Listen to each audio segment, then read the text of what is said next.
Well, we told you earlier about 45-year-old Kelly Frank. He's on the run now. He's the inmate who was suspected of plotting to kidnap David Letterman's son. That's Mr. Frank. He is now a fugitive after escaping along with the convicted burglar from a prison work detail.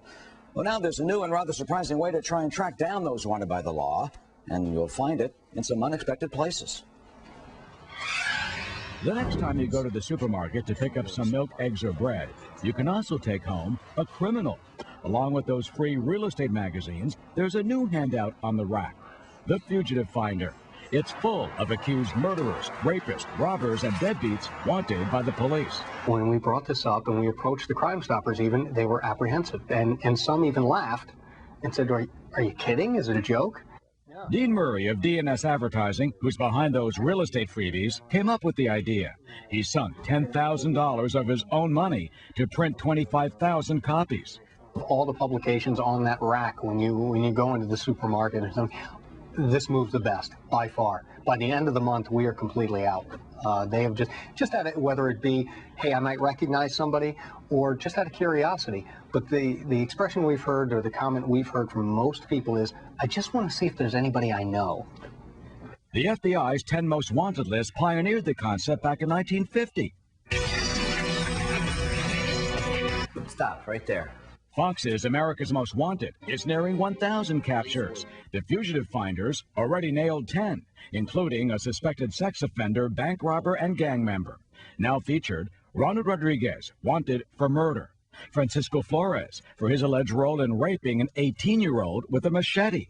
Dwayne Chappelle, for allegedly threatening to kill a friend and violating an order of protection. Jan Kozakowski, for allegedly forging a Social Security card so his driver's license wouldn't be suspended. Mario DePaula, for allegedly not paying child support. And Ian Fleming. No, not the author of James Bond. This Ian Fleming is wanted on charges of depositing an $8,500 counterfeit check. A lot of times someone from one of the radio or television shows will say, well, I didn't really catch the name. I don't know what the most wanted number is.